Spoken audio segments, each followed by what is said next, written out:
salvos por ele, justificado. Justificado por ele, meus irmãos, nos tornamos eternamente amigos de Deus.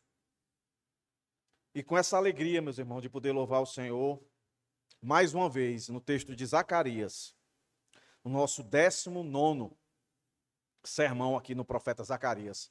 O profeta que fala mais, profetiza mais acerca do nosso Messias. Que nós temos uma vantagem. Nós sabemos que ele já veio. Está aqui. Ele morreu, mas ressuscitou. Eles, quando ouvem isso aqui que nós vamos ler agora, Zacarias, capítulo 10, do verso 1 ao 5, meus irmãos, eles ainda estão esperando, estariam esperando, né? Aquilo que já é uma realidade para nós. Então, se essa profecia aqui, que Deus levanta esse profeta para falar, Deus quer trazer confiança, Deus quer trazer dependência, Deus quer trazer esperança para esse povo aqui, quando escreveu isso, há mais ou menos 2.500 anos atrás, quanto mais para nós aqui, meus irmãos. Que na comparação de sofrimentos, a gente não sofreu e nem está sofrendo o que esse pessoal estava sofrendo. E as palavras do Senhor foram essas. O sermão vai ser dividido em 3 pontos, como sempre. Dependam de mim, confiem em mim, esperem em mim. Isso são palavras tão já recorrentes, meus irmãos, na Escritura. E a gente insiste, meus irmãos, em não se sustentar nelas. A sua dependência nunca esteve e nunca estará na força do seu braço, no trabalho que você tem, nos bens que você tem. A sua dependência nunca esteve e nunca estará. Nós nos iludimos em querer confiar a nossa dependência a isso. A nossa confiança, muito menos. A nossa esperança, muito menos, meus irmãos. Nós somos um povo, se aqui todos se reconhecem, como aqueles que confessaram Cristo como Senhor e Salvador, não sei como é que está a sua situação, não sei. Mas tudo que eu vou falar aqui é de grande importância para você. Se você está vivendo o melhor que a vida pôde proporcionar para você, que você olha para o passado e diz assim, eu nunca vivi algo tão maravilhoso como eu estou vivendo. A pregação é para você, não dependa disso, não confie nisso e não coloque as suas esperanças nisso. Ei, pastor, está rogando praga? Estou não. Estou trazendo a realidade para você. Se você está passando pela pior fase da sua vida, não se desespere. A sua dependência não está e nunca estará nas aflições. A sua confiança nunca será perdida de fato em todas as dificuldades ou problemas que possam estar sobre você. E muito menos a esperança. Porque esperança, meus irmãos, confiança e dependência, Deus grita isso desde Gênesis até o último verso da Bíblia. Que está numa pessoa. Nunca esteve e nunca estará em circunstâncias, sejam elas boas ou más, em bens materiais, prosperidade. A verdadeira dependência, a verdadeira confiança e a verdadeira esperança está em Deus. E aí a única coisa que a gente tem que fazer, meus irmãos, é crer nisso. Então vamos ler o texto, do verso 1 ao 5.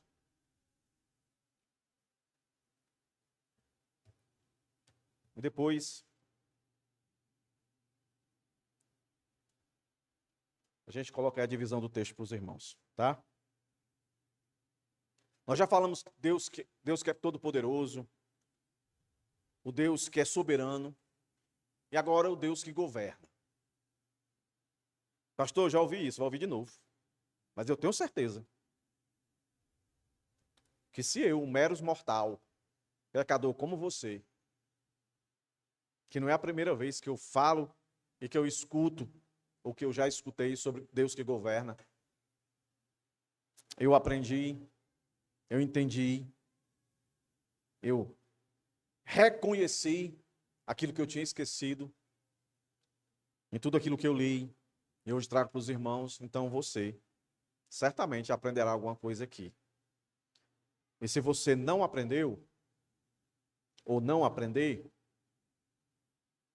pode ser que a culpa seja minha, não é? Que eu não explique da maneira correta, mas também pode ser a culpa sua, que não se preparou, que não se achegou hoje aqui com o único e exclusivo desejo.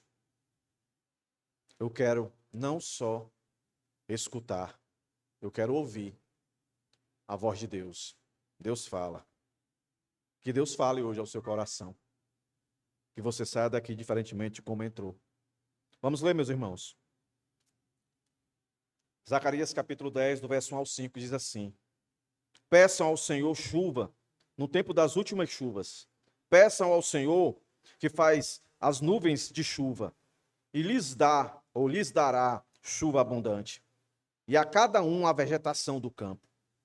Porque os ídolos do lar falam coisas vãs, e os adivinhos veem mentiras, e contam sonhos enganadores, oferecem consolações vazias. Por isso, o povo anda como ovelhas, aflito por não ter pastor. É contra os pastores que se acendeu a minha ira. Castigarei os bodes que vão adiante do rebanho. Mas o Senhor dos Exércitos cuidará do seu rebanho, a casa de Judá, e fará dela o seu majestoso cavalo na batalha. De Judá sairá a pedra angular, dele a estaca da tenda, dele o arco de guerra, dele sairão todos os chefes juntos. E serão como valentes, que na batalha pisam aos pés os seus inimigos, na lama das ruas lutarão, porque o Senhor está com eles, e envergonharão os que andam montados em cavalos. Vamos orar mais uma vez, meus irmãos, pedindo a Deus que nos dê o entendimento, a sabedoria para compreender as verdades desse texto. Senhor, graças te damos pela salvação que tu nos deste. Perdoa os nossos pecados, nossas falhas, tudo aquilo que tem nos impedido de ouvir a tua voz. Tudo aquilo que, quando não confessamos, Satanás grita, sussurra aos nossos ouvidos, trazendo acusações. Que nós, Deus, possamos nos agarrar à verdade que nos guarda, que nos livra do poder dessas acusações, que é o arrependimento. Que todos aqui nessa noite possam, de fato, com o coração contrito e quebrantado, confessar os teus pecados a ti, Senhor, para que, de fato, o entender da justificação, o entender da salvação seja aprofundado em suas vidas, que Satanás não tenha o poder de vencer nas suas acusações. Em nome de Jesus, da criança ao idoso, do mais instruído ao menos instruído, Senhor, que a tua palavra, a tua voz poderosa, alcance os nossos corações. Em nome de Jesus, nós pedimos que seja prazeroso para cada um de nós aqui, que vivemos esse momento agora de reunião, que de fato tenha sido e sempre seja um culto, Deus, dedicado a ti, para a honra e glória do teu nome, que o Senhor possa ter se agradado daquilo que lemos, daquilo que oramos, daquilo que cantamos, e quando trouxemos as nossas ofertas e dízimos aqui, mostrando a nossa gratidão, o nosso coração generoso. Em nome de Jesus, sê conosco agora. Toma os nossos ouvidos, Senhor, para que de fato nós venhamos ouvir a tua voz. É o que eu te peço e te rogo, em nome de Jesus. Amém. Meus irmãos, a pergunta é clara aqui, que eu começo aqui o sermão. Em quem devemos confiar quando precisamos de direção, de proteção e esperança? De quem? A resposta mais óbvia de um cristão vai dizer de Deus. Mas falar é muito fácil. Agora, viver isso, normalmente, vez por outra, a gente coloca a nossa direção de vida, a nossa proteção, a nossa esperança, os nossos planos, nos nossos projetos. E não posso planejar, pastor? Não posso pensar? Pode. Mas não pense em autossuficiência, que você tem autonomia. Não pense você que Deus não pensou numa direção, numa proteção e numa esperança de fato para você. Deus pensou. Esse povo aqui, ele foi chamado, repreendido várias vezes por exatamente deixar de viver essas verdades. Eles achavam que poderiam andar na direção que eles planejavam, se protegerem, se guardarem na sua força, no seu braço, e assim ter a esperança calculada e presumida, vivida. Mas o que foi que aconteceu? Todos eles sofreram por sua obediência. Deus levantou nações para julgar o seu povo, para castigar o seu povo, justamente por isso, por se arrogarem num direito de planejar as suas vidas. Meus irmãos, nós somos meros seres mortais. Por mais alto QI que alguém possa ter, ninguém vai planejar, dirigir a sua vida melhor do que Deus. E quem teimou em fazer isso, Deus sempre se levantou para dizer: não é assim, não vai ser assim, não permitirei. E a ferramenta de Deus para corrigir seu povo sempre foi os fazer sofrer na alma, na carne, nas suas posses. Esse povo aqui, que a gente tem falado bastante sobre ele, já é o remanescente. Lembre-se, quando Deus chama Abraão lá no começo, em ti serão benditas todas as nações, dele saem as 12 tribos, que depois, por causa desses pecados aqui, de se arrogarem para si o direito de planejar as suas vidas, e nesse planejamento, a esperança, a proteção e a direção. Aí Deus veio e separou. 12 foram para o reino do norte e 2 foram para o reino do sul. Reino do norte Deus destruiu e alguns remanescentes entraram no sul. O sul foi reduzido para uma tribo só, a tribo de Judá. Esse povo persistiu em afrontar a Deus, em agradar o mundo, em detrimento de agradar a Deus. Aí Deus afunilou mais ainda. Lembre-se das profecias de Isaías, de Jeremias. Foi afunilando, afunilando, e a expressão sempre surgiu, remanescente. Foi diminuindo, e esse povo passou 70 anos no cativeiro. E Deus disse: vão passar 70 anos lá. Aí apareceu alguém dizendo que não, que Deus ia tirar no meio do caminho. O Senhor levantou outro profeta e disse: é mentira o que disseram, eu não falei pela boca deles. Tamanha a ansiedade desse povo, que tinha todos os preceitos, toda a liturgia que Deus estabeleceu para eles adorarem a Deus, e eles desobedeceram a Deus, praticaram coisas horripilantes, depravações, meus irmãos, inimagináveis. Não há nada novo, tá? A depravação que a gente vê hoje no mundo, de cunho sexual e imoral, isso sempre foi realidade na vida do povo de Deus. Povo de Deus, desobediente. Ao ponto de passarem 70 anos. Saem de lá, como a gente vem acompanhando agora, mais perto. Saem de lá. Deus os prospera. Deus os prospera tocando no coração daqueles que foram os seus exiladores. O que é que eles fazem? Nós vimos. Pegam toda a prosperidade e constroem as suas casas. Esquecem do templo. Deus disse: eu quero o templo. Deus queria o templo por querer o templo? Não. Porque a ação de construir o templo demonstrava muito o que estava no coração deles. Deus não queria um ativismo por ativismo, Deus queria uma devoção. É como o Senhor requer de nós aqui. Ele não quer que a gente venha só para a igreja. Ele quer que a gente seja a igreja quando está na igreja. E só tem um jeito da gente ser igreja dentro da igreja. É devotando a nossa vida a Ele, dependendo dEle, confiando nele, esperando nele. Estando em um momento bom e agradável, maravilhoso, estando em um momento ruim, desprezível. É confiar nele, é esperar nele, é depender dele. E o problema fundamental deles aqui era exatamente esse. Não confiava. E por não confiar, meus irmãos, não dependiam. Não queriam depender de Deus. E por não querer depender de Deus, não queria ouvir o que Deus prometeu. A esperança que Deus sempre, sempre, sempre trazia sobre eles. Quando a Bíblia fala, meus irmãos, que Deus governa, o que é que a Bíblia está querendo dizer? E antes de eu entrar, de fato, na exposição, eu preciso lembrar os irmãos isso aqui.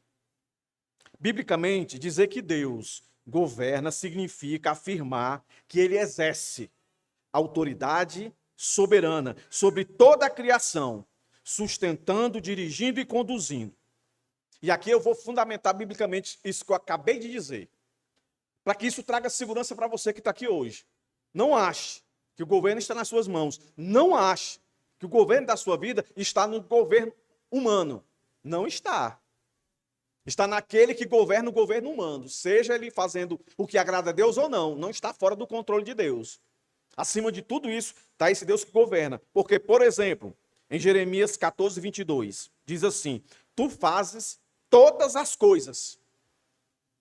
Aqui eu estou resumindo. Tu fazes todas as coisas, ou seja, Deus governa por completo. Do menor ao maior, do que é mais complexo, do que é menos complexo. Deus está com sua mão. Olha o que é que Daniel 2, 21 diz. Deus muda os tempos, as estações, remove reis, estabelece reis. Governa a história.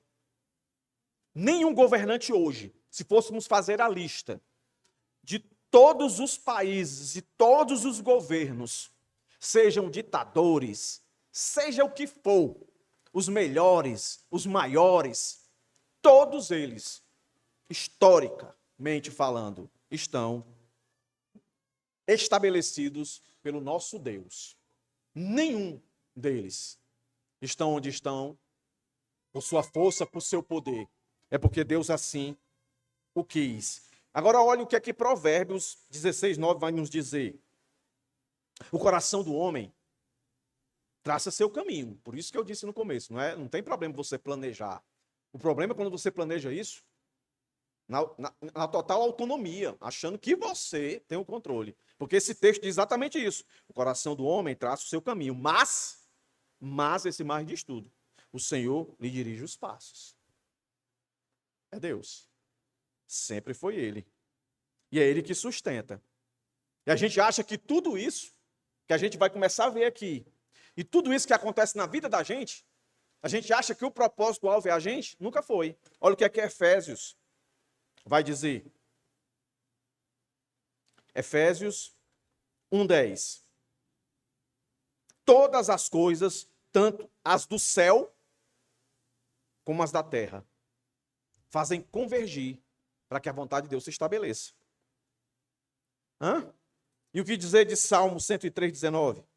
O Senhor estabeleceu o seu trono nos céus e o seu reino domina sobre tudo. Não é dominará não, irmãos. Não é dominou, é domina sobre tudo. Então, com isso em mente, isso aqui é um resumo do que quer dizer essa expressão, Deus governa. É isso aqui que eu acabei de ler para vocês. Aí esse Deus, meus irmãos, aí vem o nosso primeiro ponto. Como é que a gente divide? Ó? Por favor. Está aí, ó. Primeiro ponto, um chamado à dependência de Deus. Na minha versão, diz assim, peçam, por 2 vezes aparece. Talvez na sua tenha pedir, às vezes só uma vez.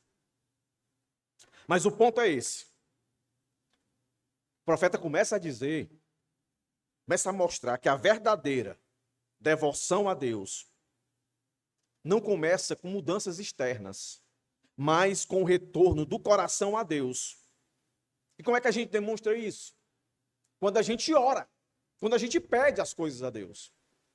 Isso demonstra, meus irmãos, uma dependência não só do que nós queremos que Ele faça, mas de ouvir o que é que Ele quer fazer.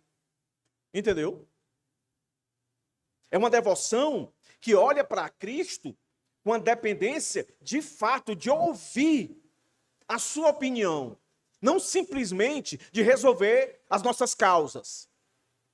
O problema é esse. Quando a gente vai pedir, a gente pede, meus irmãos, mas não pede com esse desejo de comunhão, de querer ouvir Deus nos aconselhar naquilo que nós estamos pedindo. A gente simplesmente já diz o que quer e espera Deus responder. Não é essa dependência que esse texto chama. A dependência que esse texto chama é, de fato, de querer ouvir e compreender o que é que Deus quer. Olhe que o verso final do capítulo 9 tem a promessa do Senhor que diz: pois grande é a sua bondade, e quão grande é a sua formosura. O trigo fará florescer os jovens, e o vinho as moças. Aí lembra que eu falei? Isso traz a ideia de prosperidade.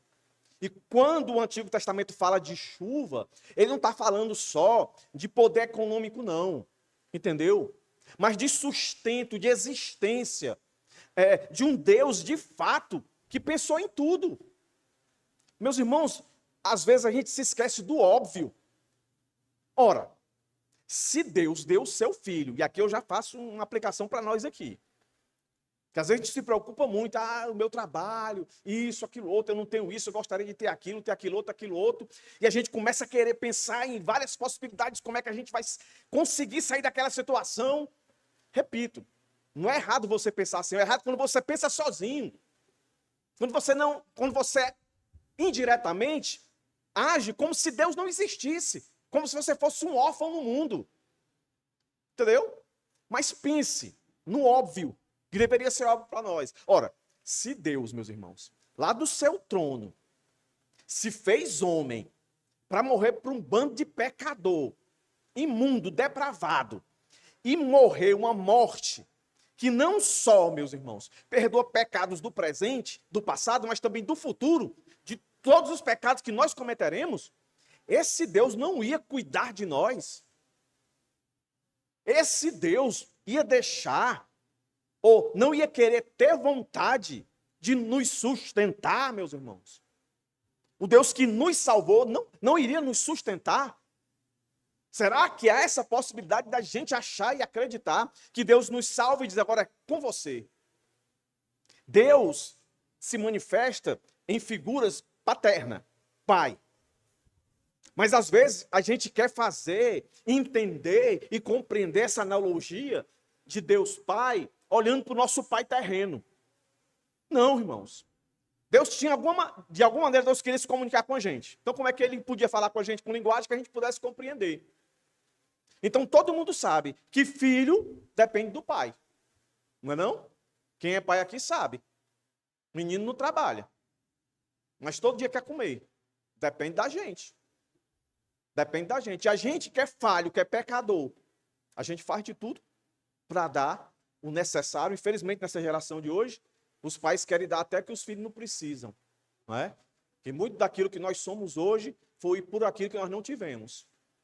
As necessidades sempre vão nos amadurecer. O excesso, meus irmãos, sempre vai nos perverter. Pode ter certeza. Pode ter certeza.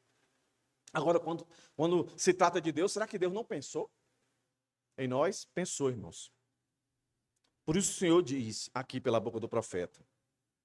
E não é um pedido para que eles peçam algo a ele. Deus está ordenando. A palavra está no imperativo. Peçam. Está aí, ó. Peçam ao Senhor chuva. Está dizendo, dependam de mim. Não fica olhando para governo. Não fica olhando para a terra em si, o trabalho, o emprego. Isso aí nunca foi problema para mim. Isso sempre será problema para você. E será mais problema para você quando você colocar a sua dependência nessas coisas. E veja se não é, meus irmãos, o slogan que atrai mais as pessoas para as igrejas cristãs. Vem que Deus vai te libertar dessa miséria, vai te dar um emprego.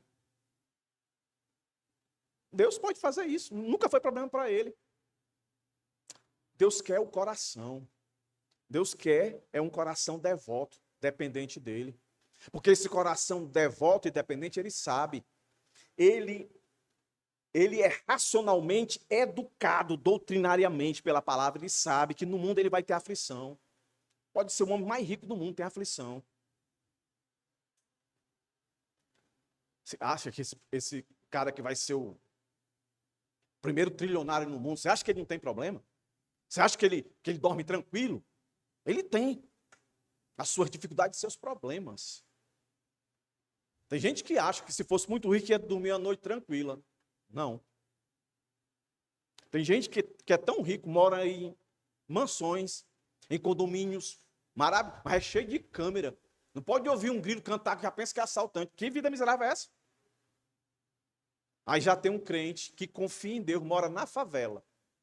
Que bala lá é a coisa mais normal do mundo. O menino vai na padaria, bala e ops, já está acostumado. Aí Deus nos chama. Peçam a mim. Mas esse peça aqui, meus irmãos, é muito mais do que me dê isso, me dê aquilo. Senhor, eu quero te ouvir. Senhor, como é que eu me comporto nessa situação aqui? Na fartura, como é que eu me comporto? Senhor, na escassez, como é que eu me comporto? Paulo já disse, né? Tudo posso, naquele que me fortalece. Seja na bonança, na escassez, na alegria, na tristeza, tudo posso naquele que me fortalece. Paulo entendeu o que é depender do Senhor. O verso 17, que nós acabamos de ler, do final aí, do capítulo 9, é: Deus tinha prometido que Deus é bom, que Deus é o Deus da prosperidade. E ele deixa bem claro isso, né? Que faz as nuvens de chuva. Ele não só manda a chuva, ele faz as nuvens. Olha aí, irmão. Tá pensando que tu serve a quem? É o Deus Todo-Poderoso. É bem facinho. Ele mandar a chuva, bem facinho. Ora, se ele fabrica as nuvens, tá aí, ó. Faz as nuvens de chuva. E lhes dará chuva abundante. E a cada um a vegetação do campo. Mas aí o Senhor chama eles para um contraste. Crente, tu que está aqui, eu vou dizer isso de novo. Ó. Se tu não buscar depender de Deus, não precisa fazer força. Tu vai depender de outras coisas. E essas outras coisas, pessoas, circunstâncias, coisas materiais, elas vão te fazer pecar contra Deus. Porque quando Deus diz assim, ó, eu não divido a minha glória com ninguém, está querendo dizer com ninguém, não só pessoa. Pessoa, coisas e circunstâncias. É para ele. E aí o verso 2, ele faz esse contraste, ó. Por quê? Olha aí, ó, o que é que ele vai falar? Idolatria, ó. Porque os ídolos do lar falam coisas vãs, e os adivinhos veem mentiras, e contam sonhos enganadores, oferecem consolações vazias. Por isso, o povo anda como ovelhas, aflito por não ter pastor. Olha aí. O contraste aqui é muito claro. Ó. De um lado, presta atenção, está o Deus verdadeiro, justo, bom, maravilhoso, majestoso, que governa todas as coisas, que ouve e responde. Do outro estão quem? Ídolos, adivinhos, que fazem o quê? Prometem muito, mas nada podem fazer. É justamente sobre essa dependência exclusiva do Senhor que o profeta passa a falar. Os adivinhos, os falsos sonhadores, os ídolos, são os terafins. Eles prometem orientação, mas produzem engano. Eles prometem conforto, mas entregam vazio. O resultado foi dispersão. Eles prometendo, dependam de mim, dependam de mim, confiem em mim, tenham esperança em mim. Aí o povo foi nessa.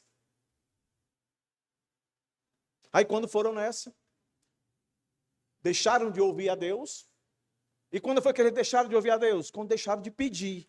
Quando deixaram de se relacionar com Deus. Quando deixaram de dialogar com Deus. De saber a vontade de Deus. Que nós sabemos pela revelação de Romanos. que é boa, perfeita e agradável. Mas isso quer dizer que é boa de viver. Mas que é boa, perfeita e agradável é ponto final. Porque Deus disse. Estavam dando ouvidos a quem? O texto deixa bem claro. A ídolos, a adivinhos, a falsos pastores. Olha se esse texto aqui não parece com esses textos aqui, ó. Efésios 14 ou 4:14. Para que não mais sejamos como meninos, agitados de um lado para o outro e levados ao redor por todo o vento de doutrina, pela artimanha dos homens, pela astúcia que induz ao erro. Paulo escrevendo aos Efésios. O mesmo Paulo escrevendo a Timóteo. 2 Timóteo 2, 4, 3. Olha o que ele diz. Porque virá tempo em que não suportarão a sã doutrina, ou seja, a ouvir os conselhos de Deus, a vontade de Deus que é boa, perfeita e agradável. Pelo contrário, cercar-se-ão de mestres, segundo adivinhos, né? Profetas de todo tipo, segundo as suas próprias cobiças, como que sentindo coceira nos ouvidos. Aí 1 João 4:1 que fala que a gente tem que experimentar aqueles que estão falando da palavra de Deus, se são de fato verdadeiros profetas do Senhor. Examine o espírito, discernimento. Nós tivemos uma série aqui sobre como ser um obreiro aprovado. E uma das características de um obreiro aprovado, que é Deus que vai dizer, é aprovado, é ele saber ouvir, discernir. Não, isso aqui é, isso aqui não é. Não é? Aqui a Igreja Bíblica Monte Sião já sabe, né? Quando alguém fala assim, tudo posso naquele que me fortalece, a igreja aqui já aprendeu. Né? Eu vou poder comprar uma televisão de 70 polegadas, de 100 polegadas para assistir a Copa, ganhando salário mínimo, porque tudo posso naquele... Não é isso, a gente sabe, né? A gente já aprendeu. Porque pode estar passando maior dificuldade, pode estar na maior alegria, é o Senhor que nos sustenta, já aprendeu. Mas tem gente que ainda hoje não aprendeu. Tem cristão que ainda hoje não amadureceu para essas verdades. Aí 1 João 4:1 diz assim: amados, não deis crédito a qualquer espírito, antes provai os espíritos se procedem de Deus, porque muitos falsos profetas têm saído pelo mundo afora. Está aqui, ó. Quem eram eles? Os ídolos, que falavam coisas vãs, os adivinhos, que vinham com mentiras, os que contam sonhos enganadores, oferecem consolações vazias. Por isso o povo anda como ovelhas, aflito por não ter pastor. Diga aí se isso não é realidade hoje. Esses dias aí, eu vi um pastor daqui, de Fortaleza. Não é pastor não, ele se intitula apóstolo. Ele incentivando as pessoas a usarem o cheque especial para dar uma oferta. Aí, irmão, pastor, eu tô sem receber meu salário. Está atrasado meu salário. Ele vai dizer assim, dê o dízimo antecipado, para ver se Deus não vai lá fazer seu patrão lhe dar o seu salário. Aí, um monte de gente ignorante, mas não inocente, tá, irmãos? Ignorante. Que a Bíblia diz, meu povo perece por falta de conhecimento. Não são vítimas, não. Entendeu? Vão lá e fazem. Aí dê uma oferta para surpreender a Deus. Olha, quem que vai surpreender a Deus, meu irmão? Se Deus é dono de tudo. Nem se esse trilionário aí, Elon Musk, pegasse todo o dia a riqueza dele e desse para uma igreja. Isso não surpreenderia a Deus? É tudo de Deus. Não é não? Então, é uma realidade para hoje. Mas qual é o foco aí? Dependa de mim. Confie em mim. Espere em mim. Aí por isso a gente vê um monte de cristão imaturo, andando de cabeça baixa, frustrado, um coração cheio de rancor, de inveja, porque vê outros prosperar. Aí eu faço como salmista. O salmista estava assim. Eu olhava e via os outros prosperar e a vida dele só dando para trás. Até que o texto diz, lá em Salmos, que Deus leva ele para diante dele e Deus diz assim, olha o que é que tu tem. E olha o final da vida deles, o que é que eles terão? Hã? Aí ele entendeu. Assim também Jeremias. Ó, vida sem futuro essa minha. Se era para viver assim, por que tu deixou eu nascer? Está lá. Lamentações de Jeremias capítulo 3. Vai ler lá. Como é horrível. Aqui eu posso dizer, não tem ninguém aqui, na Igreja Bíblica Monte Sião, que esteja passando o que Jeremias passou. Aí, eu não estou minimizando a sua dor, só estou levando você a olhar que existem dores mais profundas ainda. Não chega nem perto de Jó. Mas vai ler lá Lamentações 3, a lamentação dele. Mas ele não termina se lamentando, ele termina louvando a Deus. Quando ele diz, ai, quero trazer à memória aquilo que me dá esperança. O que é que dá esperança a ele? As misericórdias de Deus, que são a causa de não sermos consumidos. Que a cada manhã ela se renova. Hã? É assim que a gente tem que olhar. Senão, a gente vai fazer como eles. Especificamente aqui eu trago Saul. Não falo mais com você, Saul.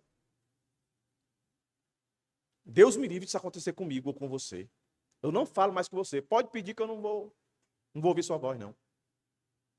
E ele, tão desesperado, foi procurar uma feiticeira. E ali foi a ruína dele. Assim morreu Saul por causa da sua transgressão cometida contra o Senhor. 1 Crônicas 10, 13. Buscar direção fora de Deus, meus irmãos, produz segurança falsa. Dependência falsa, esperança falsa. Nunca produzirá. Tudo que é fora de Deus, dependência real, que é sustento, provisão, confiança, Deus guardando, protegendo, e esperança de chegar lá, onde Ele prometeu. Então, meus irmãos, pensem nisso. Em quem temos buscado, meus irmãos? Direção? Em quem? Medite aí. Em Deus, ou nos nossos planos e projetos por si só, ou opiniões desses gurus, né? Hoje está cheio de pastor. 3 dicas. E que o mais me apavora, quando eu digo isso aqui, eu não estou me referindo a esses pastores doidão não, viu? Eu estou me referindo de pastores que se diziam até então reformados. De igreja batista, de igreja presbiteriana, de tudo aí, tá? Um discurso muito suavizado, muito planejado. É muito... Irmãos, olha, alguém pode estar dizendo assim, pastor, eu estou um frustrado. Ah, pense se você quiser. Mas o que eu digo é o seguinte, é muito fácil você pastorear em um ambiente controlado. Onde está você, numa sala com ar-condicionado, alguns livros atrás de você, e você arrotando ali teologia e dizendo, faça isso, faça aquilo outro, faça aquilo outro. A vida real não é assim. A vida real tem alguém do outro lado sentado e dizendo, não, ou com um gesto, você falando e a pessoa não dando nem interesse, e você senta com aquela pessoa uma vez, 2 vezes, 3 vezes, 4 vezes, e ela não muda nada, e você não pode pegar ela e botar para fora da igreja. Aí você pedindo, Deus, faz alguma coisa, Senhor. Essa pessoa aí, ou transforma ela, ou dá um jeito de tirar ela daqui. Porque pastor não pode estar ninguém para fora. Né? O crente, na hora que ele quiser resolver, ele sai. Mas pastor não pode fazer isso. Aí muitas pessoas ficam buscando a direção para a sua vida, a confiança, a esperança em discursos de pastores que elas não conhecem, de líderes que elas não conhecem, e menosprezam aqueles que estão perto. Porque são comuns. Eu nunca vou esquecer. Como aqui todo mundo sabe, a maioria de vocês, passei muito tempo dando aula na Spurgeon. E antes de eu dar aula como aluno, e até depois dando aula, eu ia buscar muitos palestrantes famosos. E um deles vinha no carro comigo e ele disse assim, é interessante, pastor. Na minha igreja, normalmente eu não tenho essa procura de conselhos quando normalmente eu chego para palestrar a igreja. Aí ele foi e disse assim, você acredita que eu fui pregar em Goiânia, na igreja do pastor Augusto Nicodemos. Aí quando eu terminei de pregar, saí, os arredores, aí os irmãos se arrodearam a mim e disseram, pastor, eu nunca ouvi uma pregação dessa. Aí eu olhei assim, eu disse, como é que pode? A igreja do Augusto Nicodemos vai dizer que nunca ouviu uma pregação dessa? Aí a resposta dele, sabe o que é isso, pastor? É porque lá o Augusto Nicodemos é comum. pessoal vê ele chegando na igreja, às vezes que ele chega atrasado ou não, às vezes que ele vem sozinho, não vem com a mulher. É comum. Mas nós não podemos achar que isso deve ser comum.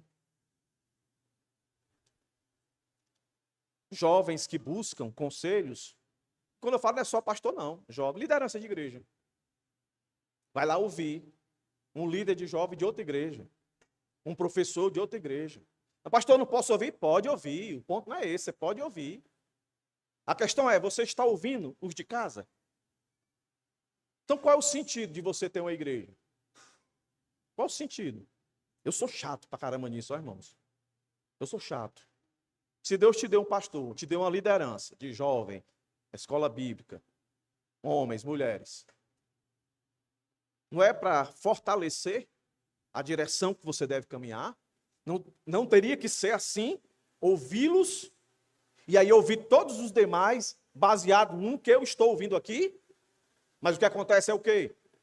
Ouve aqui, aí chega para discordar aqui. Vai dizer, não, aí lá dentro da alma da gente, eu não sei se os meus liderados sentem isso. Mas a gente lá dentro, assim, diz, rapaz, então por que não vai lá? Vai discutir com quem aguçou esse negócio na tua cabeça. Entendeu? Hoje está diminuindo porque eu tenho estabelecido limites. A pessoa chega bem, pastor, o que é que tu acha disso aqui, disso aqui, disso aqui? Você quer ouvir minha opinião ou você quer debater comigo? Se ele disser, eu quero debater com o senhor, então eu não vou falar. Eu não quero debater com você. Não quero debater com você. Então eu não vou falar. Entendeu? Se você já tem a sua opinião certa e formada, fique com ela. Eu não me interesso em saber. Agora você está me procurando, quer saber para debater comigo? Vou não. Eu já estou perdendo nessa. Não vou gastar. Isso é sério, irmãos. Isso faz parte da nossa vida. Deus está falando, Deus quer dirigir a gente. Para que a gente, de fato, confie em quem se deve confiar. Para que a gente não se deixe levar por ventos de doutrina.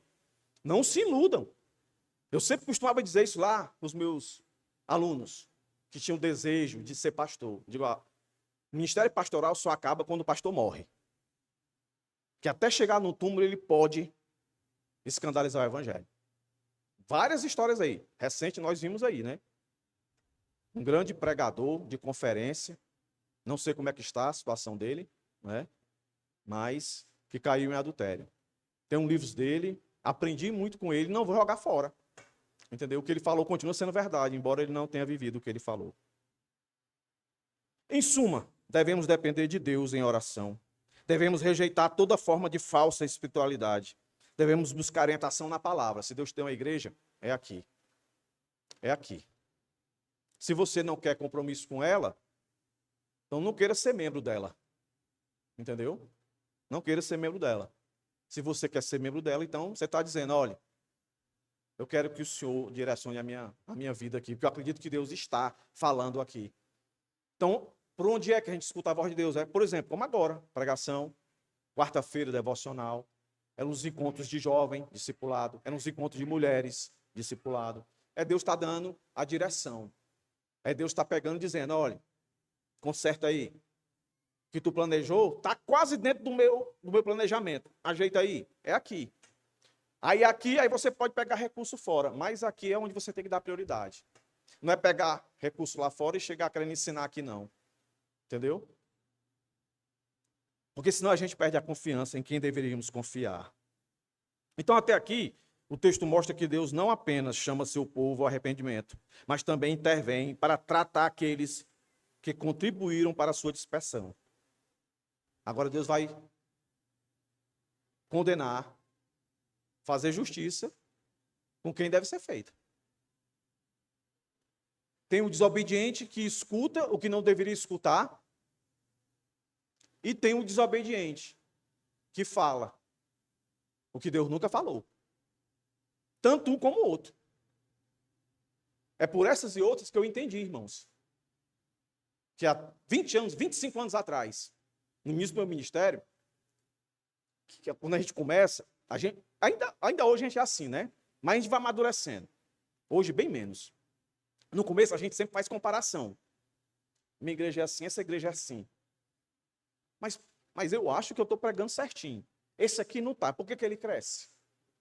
E quando eu falo isso, na minha cabeça era universal, era mundial.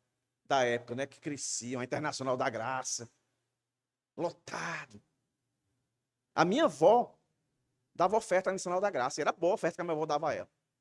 Eu digo, como é que a minha avó faz isso? Mas ela dava também na igreja dela e ajudava todo mundo. Mas eu digo assim, como é que a minha avó dá um negócio desse aí? Aí eu entendi. Ninguém vai ficar sem justiça, não. Deus vai pegar tudinho. Por isso Deus chama a gente a confiar. Sabe? Que esses vão ser punidos. Já estão sendo punidos, a gente que não está vendo. Aí o texto diz, ó. O verso 3, ó. É contra os pastores que acendeu a minha ira. Castigarei, chama de bode, ó. Tá aí um texto agora para fundamentar, né? Normalmente a gente só chama de bode o crente que não é crente, né? Mas um líder também, ele pode ser um bode. Tá aí, ó. Pastores, castigarei os bodes, que vão adiante do rebanho. Aí o Senhor mescla aí, ó. Enquanto ele está fazendo justiça, castigando os bodes, por isso que ele disse, né? Peçam a mim, que a verdadeira liderança está comigo. Eu nunca vou abandonar vocês. Aí ele vai dizer, ó. Mas o Senhor dos exércitos cuidará do seu rebanho, a casa de Judá, e fará dela o seu majestoso cavalo na batalha. Olha aí. O que é que Deus faz, hein, irmãos? Os pastores representam governantes, líderes espirituais que falharam. Nessa época, quando eles escutam isso, eles não pensam como a gente, uma igreja e o pastor. Eles pensam como um todo. Porque lembre-se, antes o povo de Deus era dirigido, o governo do povo de Deus era o próprio Deus. Aí depois que eles ficaram pedindo um governo humano, porque eles olharam ao seu redor os outros povos e desejaram. E o Senhor já tinha proposto, né, nos pensamentos, nos planos de Deus, isso ia acontecer. Mas o Senhor, vocês querem isso? Eu vou dar. Aí deu Saul e deu todo o problema. Então, quando eles escutam isso, eles entendem que Deus está falando não só de sacerdote, mas Deus está falando também de governadores e líderes que dirigiam mal o seu povo, que ele chama de bode. Então, primeiro, o texto deixa bem claro que Deus vai visitar esses indivíduos com juízo de condenação. E depois diz que Deus vai visitar o seu rebanho. Porque é interessante, meus irmãos. A palavrinha que está aqui, ó, castigarei, na primeira parte do verso 3, ela é a mesma palavra que está aqui, cuidará. É a mesma palavra. Mas ela tem várias definições. Entendeu? Essa palavra ela pode ser traduzida como visitar, punir, cuidar, tomar conta. Olha que interessante, né? A mesma palavra Deus usa, uma para julgar, para condenar, e a outra para guardar. A mesma palavra. Exatamente a mesma palavra, meus irmãos. Para os rebeldes, castigarei. Visita de juízo. Para o povo da aliança, tomará em cuidado, guardará, cuidará. Olha aí, meus irmãos. Isso não é graça, não? Merecia esse povo? Merecia não, irmãos. É graça por quê? Por causa da aliança que Deus fez. Por isso, meus irmãos, que eu louvo e amo esse Deus. Quando Paulo diz que nada poderá nos separar do amor de Deus, ele sabia o que estava dizendo. Porque Deus diz, eu vou morrer por eles, vou dar minha vida por eles. Não tem como retroceder isso não, desfazer não. Eu dei a vida, não vou tirar não. Continua. Então Deus vai dar um jeito, ele é tão soberano, que ele vai dar um jeito, e sempre deu, de fazer aquele pelo qual ele morreu se arrepender do seu pecado e voltar para ele. Deus vai atrair, não tem como, não tem jeito. A obra de Deus é eficaz, é perfeita. Mas aqui, no desenrolar do tempo, a gente olha para a história aqui e diz, rapaz, como é que pode Deus ser tão bom assim? Um povo tão cruel. Lembre-se, meus irmãos, esse povo aqui ia cultuar no ambiente que Deus estabeleceu, usando a liturgia dos cultos pagãos, meus irmãos. Trazendo idolatria. E lembre-se, idolatria sempre estava ligado, meus irmãos, à corrupção imoral, à depravação sexual. E Deus diz isso aqui. Olha, vocês têm culpa em estar ouvindo o que vocês não deveriam ouvir, buscando direção, buscando confiança em que vocês não deveriam fazer isso. Mas não se preocupe, vou puni-los. Assim como Ezequiel 34, que a gente leu, os falsos pastores, lê lá. Aqui está resumido. Não vai ficar nenhum sem a justiça de Deus. E o seu povo, nesse inteirinho, eu vou cuidar. Olhe, meus irmãos, isso aqui é tão sério. Eu vou levar para o exemplo maior, uma hipótese maior. Se por acaso Fortaleza não tivesse um pastor fiel, mesmo assim, meus irmãos, a igreja do Senhor não ficaria desamparada da sua palavra. Deus ia dar um jeito de continuar dirigindo o seu povo e de continuar dando confiança ao seu povo para continuar. Deus faria isso. Ezequiel 34:11, olha o que aqui diz. Eis que eu mesmo, é Deus falando, procurarei as minhas ovelhas e as buscarei. Olha aí. Então não importa. Como Deus é bom, irmãos. Como Deus é bom, meus irmãos. Então você está assustado? As ilustrações que vem na minha cabeça é quando eu era criança. Quando tinha algo que me fazia ficar com medo, a presença do meu pai me trazia tranquilidade. E eu presenciei isso também com meus irmãos. Quando eu olho para o passado, eu vejo que Deus estava me preparando para uma liderança. Não por ser o filho irmão, o homem mais velho. Porque na minha casa, mais velho é minha irmã. Depois vem eu e mais 3 irmãos. 2 em especial mais perto de mim, que íamos para o mesmo colégio. Mas eu me lembro que na época, eu tinha o quê? 10 anos de idade. Estudava no Mário Gefone, ali em frente o terminal do Antônio Bezerra. Vinha lá da Barra do Ceará. Os meus filhos não saíam para comprar pão, sozinho. Olha, naquela época a mãe, vai menino. Aí eu pegava ônibus e ia. E na minha época não tinha terminal, não tinha nada disso. Aí tinha um ônibus mais barato, que era o Barra do Ceará Ceasa, e tinha o Barra do Ceará normal. O Barra do Ceará normal tinha meia. O Barra do Ceará Ceasa não tinha meia. Qual é que eu tinha que pegar? O que tinha meia. E o que tinha meia era lotado, que a turma ia pendurada nas portas. Mas aí quando chegava o ônibus, que ele parava e abria a porta, era aquela gente na parada para entrar. Aí eu pegava meus 2 irmãos aqui, ó. Vai! O bichinho entrava mesmo confiando, irmão. Teve um dia que não deu certo. Eu botei eles, não consegui entrar. O ônibus foi andando, eu me desequilibrei. Ainda bem que tinha um caba vendendo fruta lá, eu caí em cima de um bocado de fruta lá. Aí fui a pé para casa. Cheguei 1 hora depois em casa. Entendeu? Mas eu vi os meus irmãos confiando em mim. Bora. Meus irmãos, Deus está no controle da vida da gente. A gente pode se afligir, mas desesperar jamais, irmãos.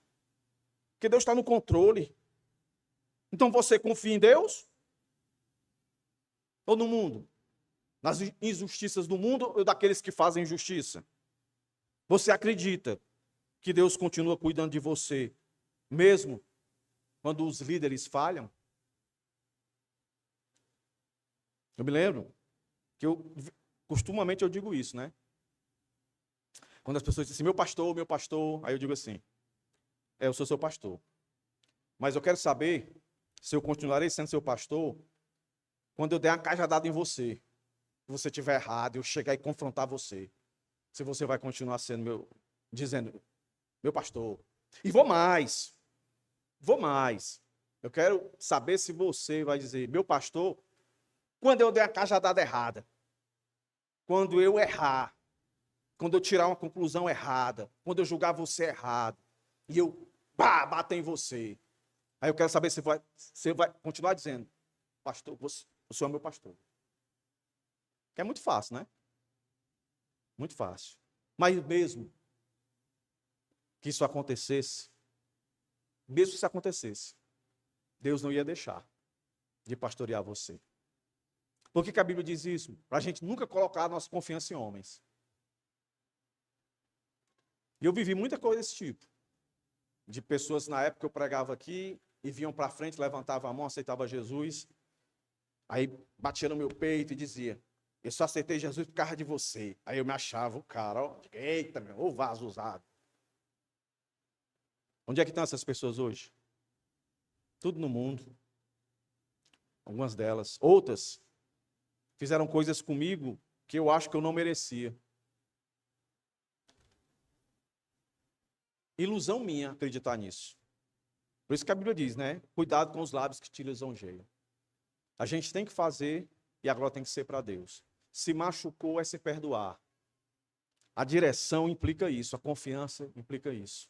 O perdão ele tem que conduzir tudo isso. Então, meus irmãos, nosso segundo ponto, o Senhor transforma a fraqueza em vigor espiritual. Quando ele diz isso, eu vou cuidar daqueles que influenciaram vocês. Eu vou guardar vocês. Entretanto, a obra de Deus não termina aí. Fazendo justiça por nós, nos guardando, nos fortalecendo, né? Nos direcionando. O Senhor nos faz olhar para aquilo que de fato é esperança, meus irmãos. Aquilo que de fato é esperança. Olha aí o que ele vai dizer agora. Verso 4 e verso 5. De Judá, olha bem aí, ó. Quem aqui já estudou, está comigo há muito tempo aqui, que nós já tivemos vários sermões lá em Efésios, Colossenses, Filipenses, não é? O que é que isso aqui parece? De Judá, a única que sobrou, né? Eram 12, resumiu em uma. De Judá sairá, olha aí, ó, pedra angular. Dele, por que não dela, de Judá, né? Dele, a estaca da tenda, a estaca, pedra, estaca. Dele, o arco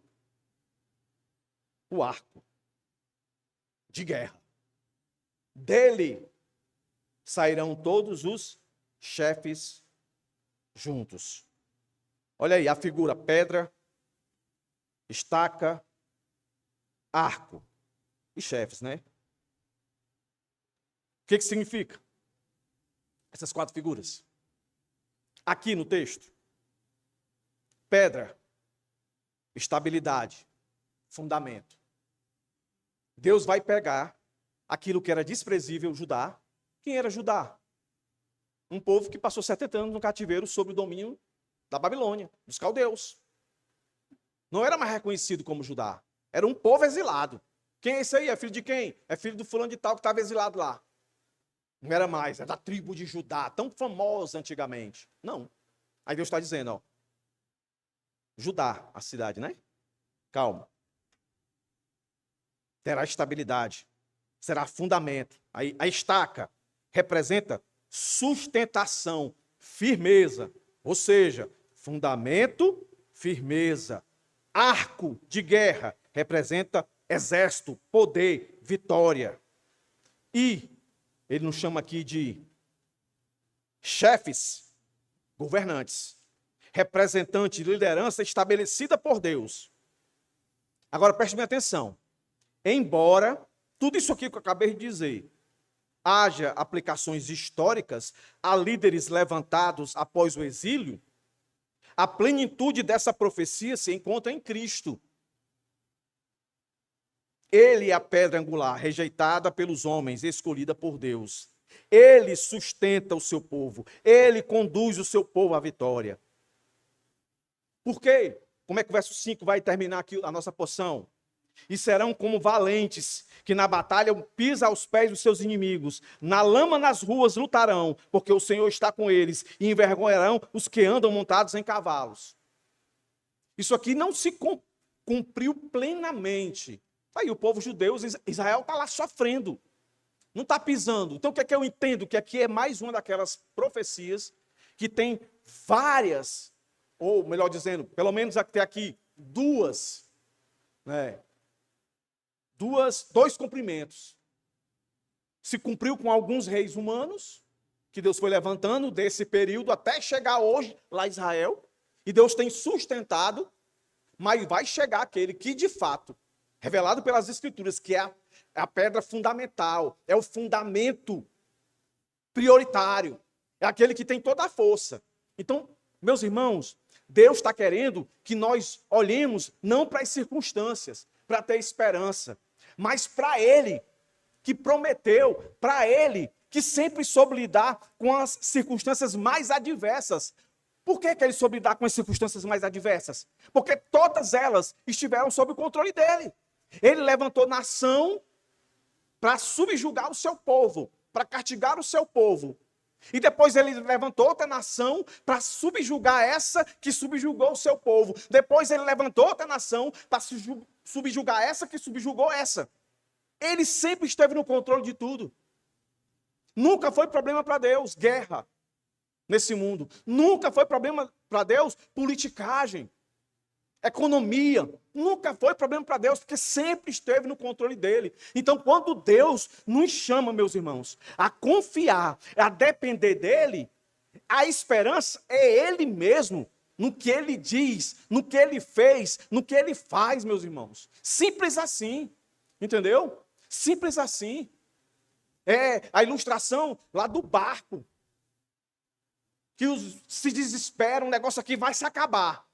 Aí Deus aparece lá, no meio da confusão, no meio do caos, no meio daquilo que parecia descontrolado. Parecia. E quando Deus diz, ei Pedro, vem aí, anda. Acalmou tudo, resolveu tudo. Deus estava querendo que eles olhassem para onde? Para as circunstâncias? Deus estava querendo que eles dependessem de quê? Das circunstâncias? Deus estava querendo que eles tivessem esperança em quem? Nas circunstâncias? Não, irmão. Nele. Nele. Somente nele. É ele que sustenta. Quando Davi foi enfrentar o Golias, ele olhou para aquele homem gigante, da cabeçona. Ele olha e ele diz isso aqui, ó. Eu, porém, vou contra ti, em nome do Senhor dos Exércitos. Não é o nome em si, é o caráter, a pessoa, tudo que implica o Senhor dos Exércitos. Essa expressão, ela aparece várias vezes aqui. E nós já entendemos o que ela significa, vou só lembrar. É o Deus que é o Todo-Poderoso, que controla todo o cosmos, toda a existência, tudo aquilo que os nossos olhos nem alcançaram. Recentemente aí, a NASA, né, deu uma volta na Lua, uma voltinha na Lua. Aí saltaram fogos, uma alegria tremenda, porque o homem nunca tinha ido ver, eu não sei se eu posso dizer, os fundos da Lua. Ficaram felizes da vida, porque viram, fotografaram o que tem atrás da Lua. Ei, fala sério. Deus é o dono de tudo. O Senhor dos Exércitos é esse Deus que conhece a Lua e coisas que a gente nunca viu, o olho humano nunca ouviu. Nunca viu, né? Ouviu é demais. Então, meus irmãos, depois de tudo que eu falei, onde é que está a sua esperança, hein? Nas circunstâncias? Nos líderes humanos? Ou nas promessas de Deus? Nós aprendemos que Cristo é fundamento seguro. Cristo sustenta. Cristo conduz o seu povo à vitória. Por isso que Paulo entendeu e deixou Romanos para nós. Mas em todas as coisas somos mais que vencedores, por meio daquele que nos amou. O texto começou com o chamado à oração, à comunhão com Deus. Peça. Passa pela demonstração do cuidado e da justiça divina de Deus. E termina apontando para a esperança das promessas messiânicas. Como nós somos privilegiados. Esse pessoal, quando escuta isso aqui, eles não tinham a dimensão total do que ele estava falando. Provavelmente eles entendiam o governo humano. Mas nós sabemos por quem estamos sendo governados. Pelo menos deveríamos saber. Hoje você não sai daqui mais inocente disso. Então, meus irmãos, diante dessa mensagem, somos convidados a examinar, cada um de vocês aqui, a examinar onde temos colocado nossa confiança. O mesmo Deus que falou por meio de Zacarias, meus irmãos, continua falando hoje. Ele continua sendo a fonte de toda provisão, o justo juiz dos maus pastores, dos maus governantes e o fiel guardião do seu rebanho.